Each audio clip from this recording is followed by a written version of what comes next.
Carrie and I are well past this phase of life now, but actually, it's funny. My wife is in Virginia right now for a college friend of hers who's getting married. It's ironic. I didn't think about this. We've been out of the our friends are getting married phase for a long time. But years and years ago, when we were still in that phase, very good friends of ours got married here in town. Beautiful wedding. They had their reception at a very nice golf country club here in town. And so we go to the reception, and this particular country club has this, beautiful main reception hall area, but this was a huge wedding, way too many people then could fit in this reception hall. So what this country club did was they set this overflow seating area out in this lobby, main, it's beautiful space, but it was outside the main reception hall, right? And if you were sitting out there at one of those tables, you could not see into the main reception. I had no idea what was going on in there. So Carrie and I, we go to the wedding, we show up at the reception, and we go to the table, we get our name tags with the table numbers, and we go into the main reception hall, and we wander around for about 5 or 6 minutes, and we can't find our table number. And there must be some mistake. I'm sure it's got to be here somewhere. So we wander around, and we realize that our table is out in the JV room, right? And at first, these were pretty good friends of ours, so we were sort of surprised that, you go through this range of emotions, like, man, did we do something? Was there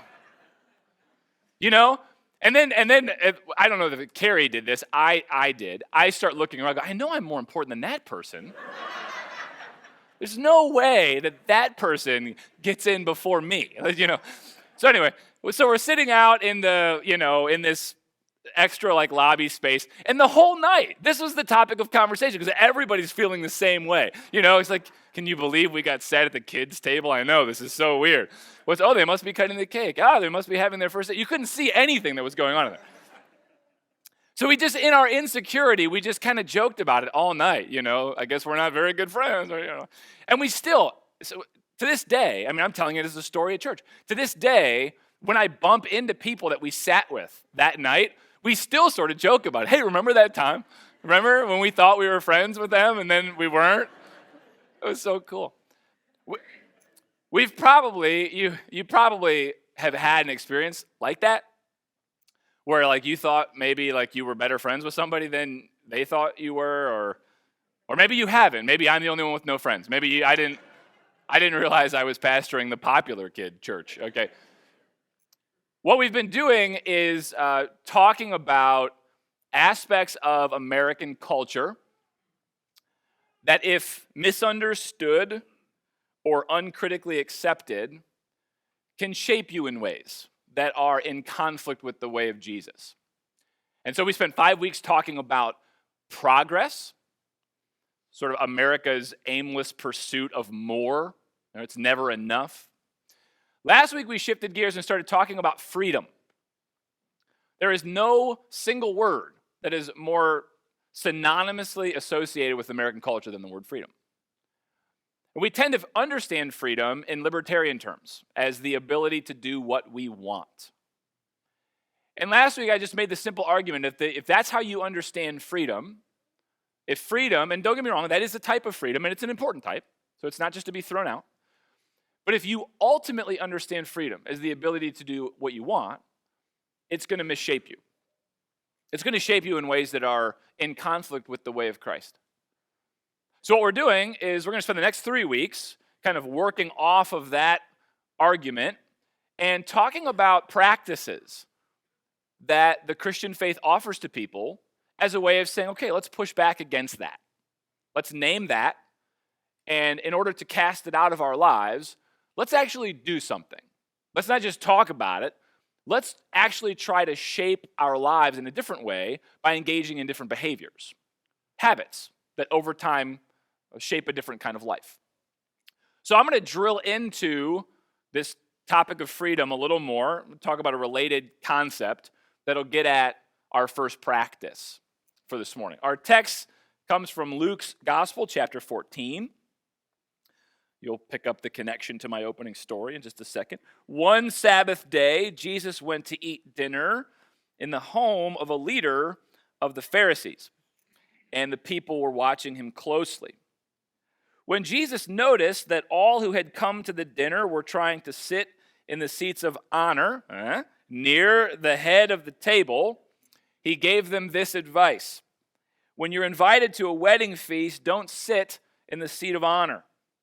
Wasn't a problem in my case. What if someone who is more distinguished than you has also been invited? The host will come and say, give this person your seat. Then you'll be embarrassed, and you'll have to take whatever seat is left at the foot of the table. Instead, take the lowest place at the foot of the table.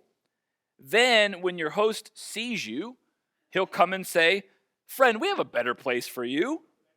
Then you'll be honored. No, it did not. It did not, Gus. Thank you. Gus, I had this text in mind all night. I was like, when is someone going to come and clearly see that I am in the wrong place? That's true. For those who exalt themselves will be humbled, and those who humble themselves will be exalted. Then he turned to his host. When you put on a luncheon or a banquet, he said, don't invite your friends, brothers, relatives, and rich neighbors, for they'll invite you back, and that'll be your only reward. Instead, invite the poor, the crippled, the lame, the blind. Then at the resurrection of the righteous, God will reward you for inviting those who couldn't repay you.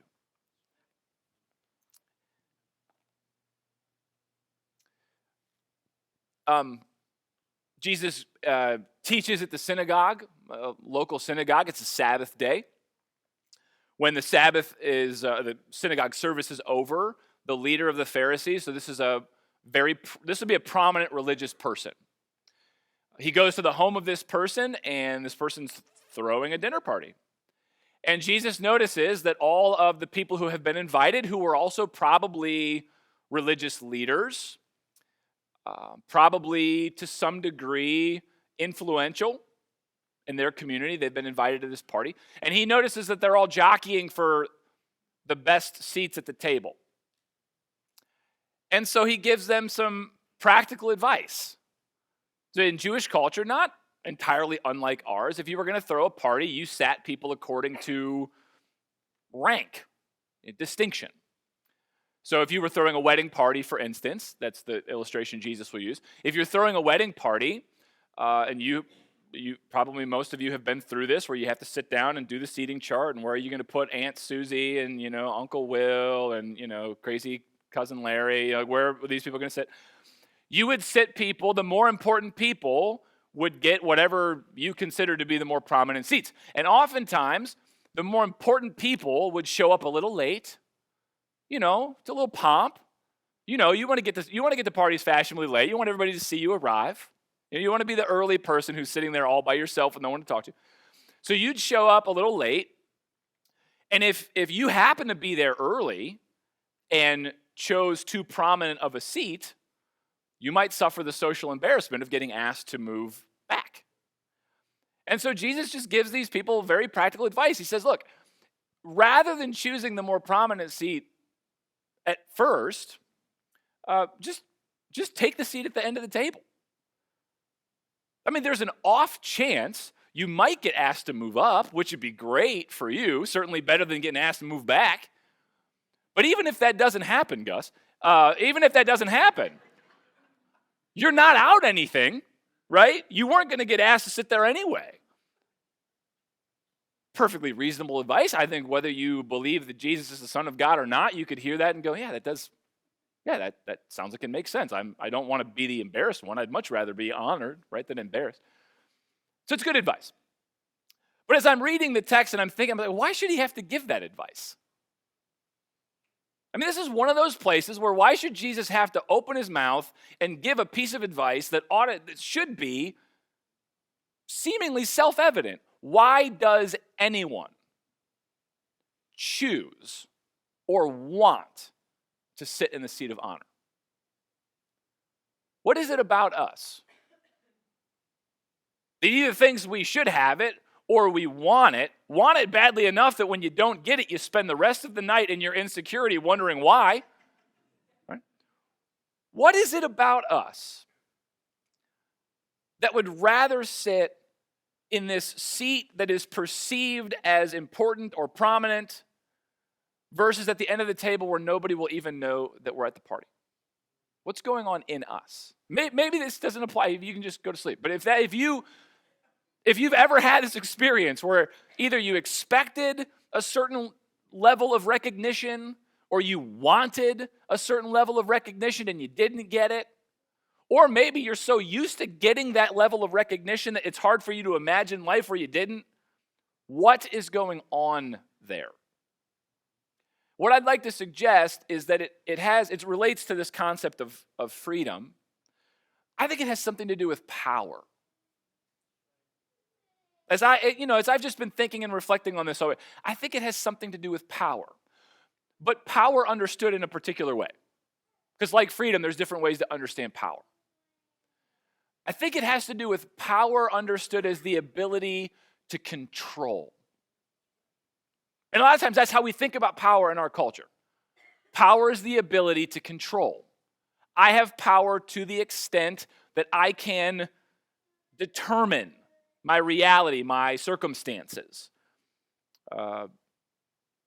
As it relates to freedom, why I think this is so important is if you think freedom is the ability to do what you want, power as the ability to control is the way you buy it.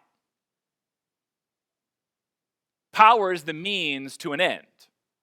If we understand freedom as the ability to do what we want, and we think that that's right, that's what it's all about. Power is how you get there. It's a classic example. You're an entry-level employee. You don't get to choose what you're going to do.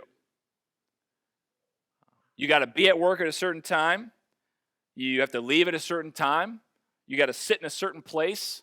You got to perform tasks that somebody else gives you to do.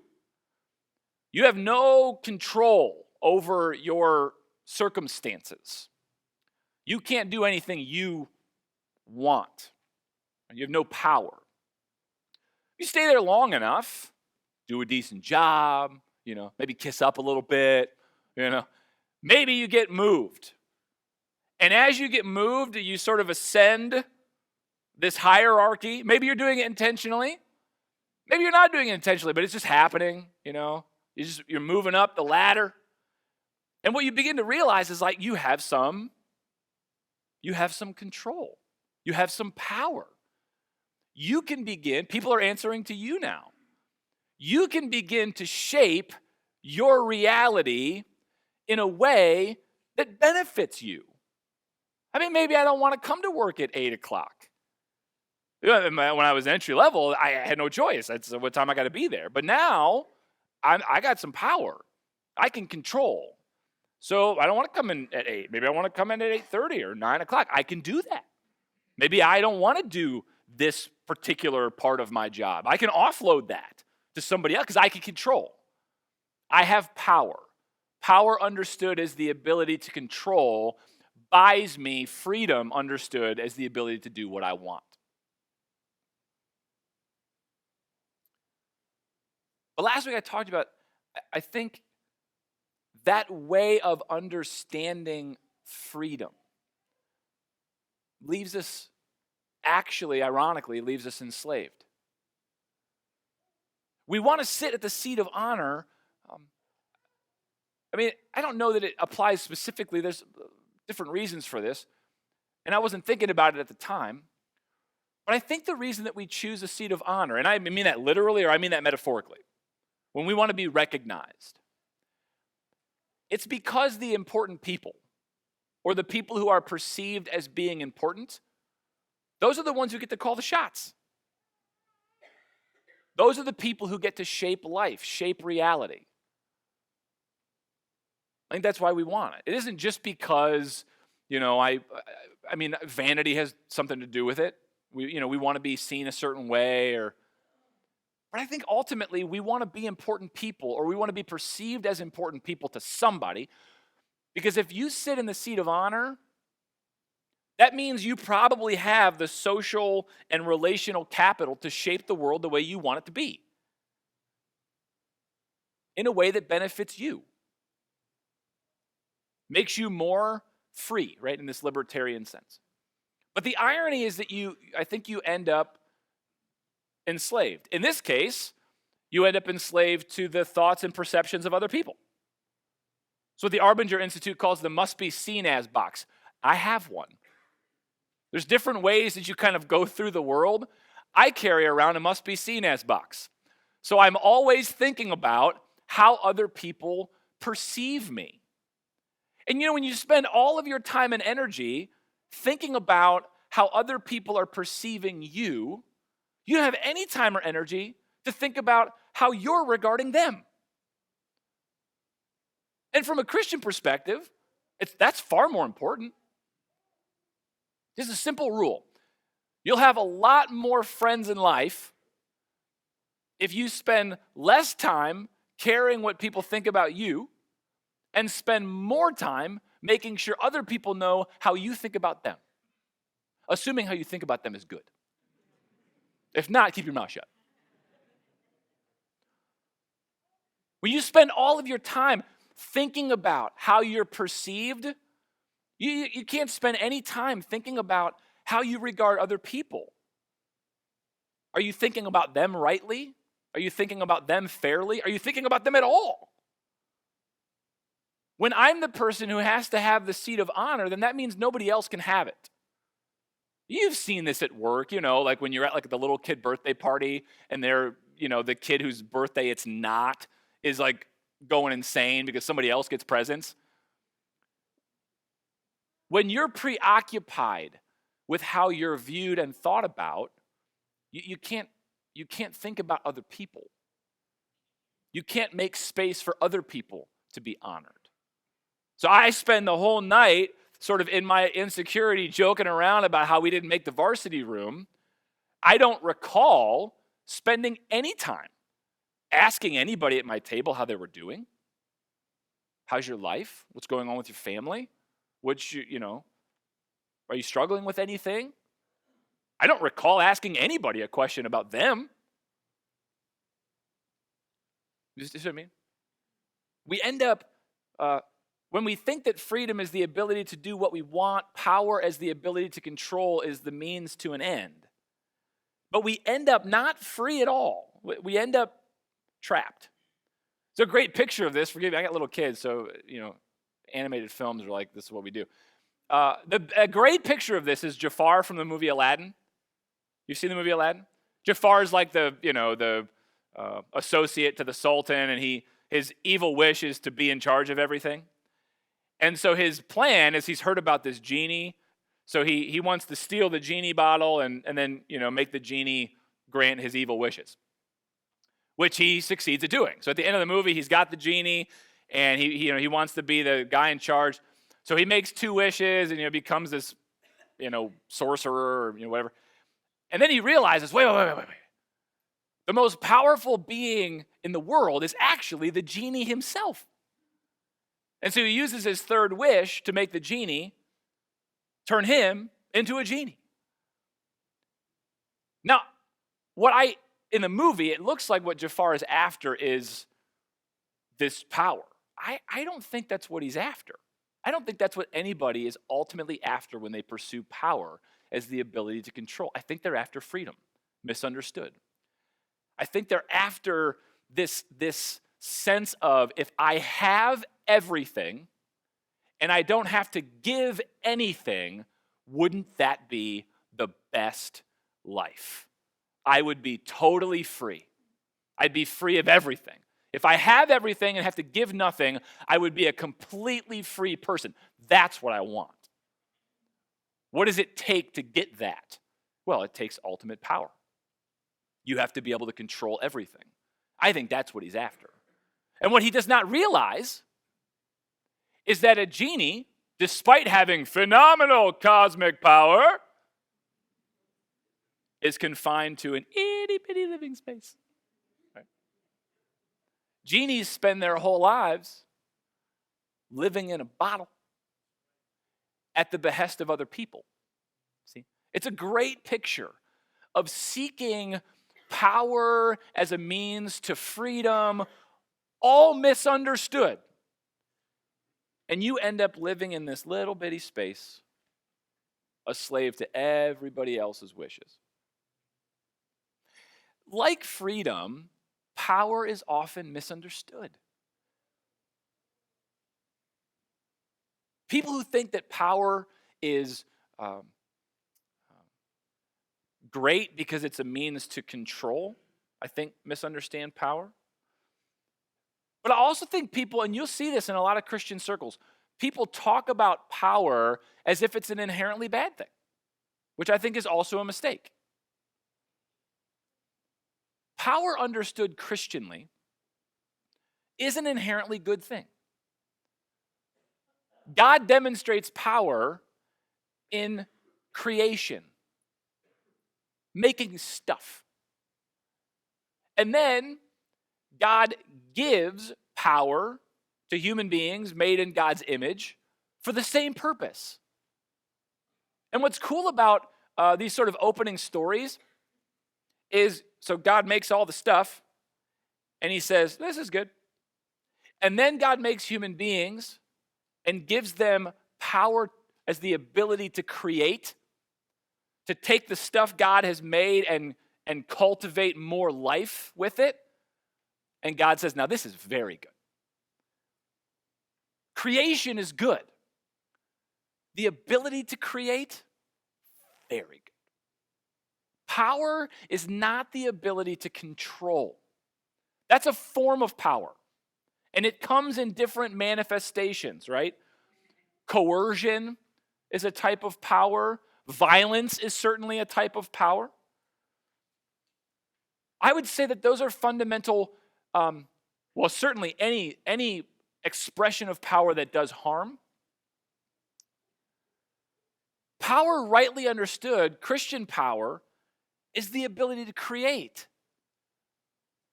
And creation is a fundamentally other-centered action. When God creates, it's out of God. It's giving life to the other. When God grants the ability to create to human beings, all of the commands that are given are to do. Go out and do. Power is the ability to create as an other-centered activity, which is why I think, after giving this very sensible advice to the guests at the party, right? Don't take the seat of honor, just sit at the end. He turns to the host and says, now, let's talk. When you're going to give a party, instead of giving a party for your friends and your rich neighbors, why don't you invite the poor, the crippled, the lame, the blind? Because they can't repay you. See, the very fact that they can't repay you means that inviting them can't be a self-centered act.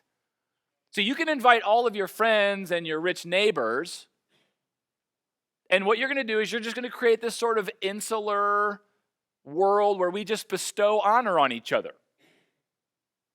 I bring you, you honor me, and then you invite me back, and I honor you, and then, and we all feel good about ourselves. So all the party throwing becomes it's self-focused. But when you throw a party and invite poor, blind, crippled, lame people who can't repay you, they can't honor you in the same way that your rich neighbors can. See, it's a fundamentally other-centered action. The only reason you would do it is because you're just trying to create life for someone else. For no other reason than to do it. Because it's what people made in the image of God do. They create. They give life to the other. Now, it's important to know, Jesus is talking to a room full of power brokers. It's important that you understand that your social location influences how you read and understand this book. Jesus loves all people. Jesus did not give the same message to all people. You do understand that, right? The good news does not always sound the same way to all people. So when Jesus is sitting with people who are poor, who have nothing, who are marginalized and oppressed, he says to them things like, guys, hang in there. I want you to know that the kingdom belongs to you. I know the world kicks you around and doesn't think about you and doesn't care about you, but I do. I see you. You belong and you will belong. Because he loved them and that's what they needed to hear. But to rich people, he doesn't say that. To rich people, he says, oh, man, I love you. You got to sell your stuff. You got to sell your stuff and you got to give it away. And I'm telling you that because I love you. See, he loves both, but what is good news and what is good for the soul news is different. So Jesus is talking to a bunch of power brokers. He's not telling you, don't hang out with your friends and don't have birthday parties for your kids. Okay? It has nothing to do with this. He's looking at a room full of power brokers who think that power is the ability to control. That's how they use it. And he's trying to help them understand what true Christian power is. It's not the ability to control, it's the ability to create. Power misunderstood leads to freedom misunderstood, which leads to enslavement. Power rightly understood, the ability to create, it leads to freedom as the capacity to do what you should, which leads to real freedom, a real sort of soul freedom. So if you want to deal with freedom misunderstood, as we misunderstand it in American culture, you got to deal with power misunderstood. That there's something in you, in me, that thinks to be powerful is to be able to control. Christianly speaking, that's false. If the Christian gospel is true, that is not. So we got to deal with power misunderstood. And the way that we do that, one, you got to name it. So I've just named it. So you now got to spend some time sort of ruminating on, okay, do I pursue power in my life as the ability to control? It's been named. If the answer is yes, it's not just about naming it. Now you got to think about all the ways in which you behave. What are the habitual actions? What do you do every single day that sort of reinforce this system of pursuing power as the means of control? And you have to change those behaviors. Little things done consistently over a long period of time change who you are. So we need a practice. We need a practice that will help us to reject power as means of control in order to accept power as means to create. Now, the name we give that is self-denial. Denial ain't just a river in Egypt. Self-denial. You can hear Jesus saying, if you want to follow me, you got to what? You got to deny yourself. This is important. He doesn't say you got to pick up your cross, because Jesus understands what insane person would want to pick up a cross. No, you got to deny yourself first, then pick it up. You have to recognize that there's a part of you that wants a certain thing that is not good for your soul. And you have to actively deny yourself that. You have to choose that. This is a hard practice to sort of, it's not like prayer or like read your Bible. What does self-denial actually look like? I mean, it's hard because if you're doing it right, nobody will know you're doing it. It's a private thing. You have to cultivate sort of a ability to be a little introspective to do this. You have to be able to think about your thinking and assess your motives. Because wanting the seat of honor, it happens all the time. All the time. And I know because I am someone, I'm just confessing, I'm someone who wants to be honored. So I know it surfaces all the time, not just at work. Let me make this clear. Jesus is not saying to these people or to you that to be recognized or to ascend in any capacity is somehow inherently wrong. What Jesus is saying to them and to you and to me is to want to be recognized, to want to ascend is. That is the thing that is not good for your soul. So what you have to do is in your everyday runabout world, you have to be in your own mind going, am I seeking to be honored here? And it happens all over the place. It happens at work. And I know some of you are suffering from this right now because you've made decisions to not try to be honored or to be, sort of promoted, and you've actually lost your jobs because of it, because other people are doing that. There's a real cost to this. So yeah, in a workplace, thinking through, am I saying this just right now just because I want to be recognized? Just because I want to be considered for the promotion? Just because I want to move up? Just because I want to make more money? Just because I want my coworkers to think that I'm just awesome? See, if it is, and you know that, you have to actually choose to not do it, whatever the thing it is. This happens socially. Every time you want to one-up somebody in a conversation, you're sitting around with friends, and they're telling stories and joking, and people are laughing, and the whole time you just go, ooh, I got a great story. I got a great story. I got a great story. And you're just like waiting for a pause in the conversation so like you can share your great story, and then everybody will laugh, and oh, isn't he so funny? Oh my gosh, that was the best story of the night. That's an example. That happens all the time. It happens like when you name drop, you're in a conversation and somebody's name comes up. Oh yeah, we're great friends. Yeah, we go way back, right? These are all examples of saying and doing things because we want to be recognized. We want to be honored. We want to be seen as somebody who's important. Because deep down somewhere, if they think I'm important, then I'm the one that gets to shape reality. I'm the one they're going to come to. It's my opinions they're going to listen to. I'm the one who gets to decide what life looks like. And ultimately, that's best for me because I can shape it the way I want it to be. It's power misunderstood and pursuit of freedom misunderstood, and it leaves us as slaves. So the way that we deal with it, the way we push back, is we deny ourselves. You find yourself in a position where you're seeking honor and you deny it to yourself. In the Jesuit community, the Society of Jesus, ambition is an automatic disqualifier for service. So if you are a Jesuit and someone even sniffs that you want more authority or you want a little more leadership or influence, you're done. Your name's blacklisted. You're off. Because guys, as Christian people, we follow someone who did not ascend the way that we try and ascend. We follow someone who was ultimately exalted by descending. Jesus was born to a poor family. He spent his entire life on the margins of society.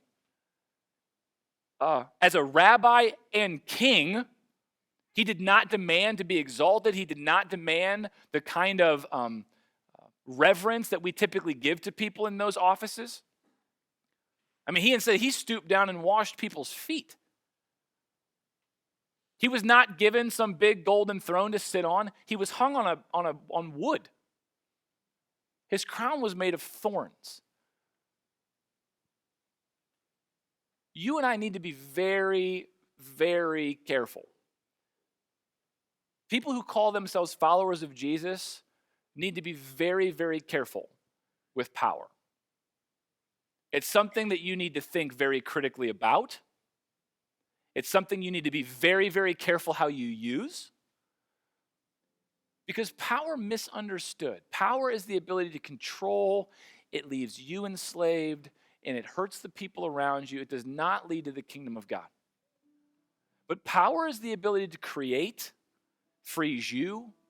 It gives life to the people around you, but it is going to cost you. Creation is a costly act. You have to spend yourself to create. And Jesus ultimately spent himself on the cross. If we want to be truly free people, truly free in a way that people out there aren't free and don't even know what that's like. If you want to be truly free, you have to deal with power appropriately. And if you're anything like me, you don't, not all the time. So the way to push back against that is to start denying yourself. Start denying yourself. When you want to be recognized, you got to shut her down. And you got to turn and move the other way. And if you're doing it right, nobody will know. And that's what makes it awful. Because nobody will even know you're denying yourself and be able to say, I notice how self-denying you are. Right? You will literally get no recognition. It'll be like your whole life will be one big party that people who are poor and hurting and crippled and lame are constantly being invited in. And nobody thanks you and nobody honors you because they can't repay you, but you just do it because that's how you've been made. That's what life in Christ is supposed to be. We're going to finish our service this morning by taking communion together. We do this each week here.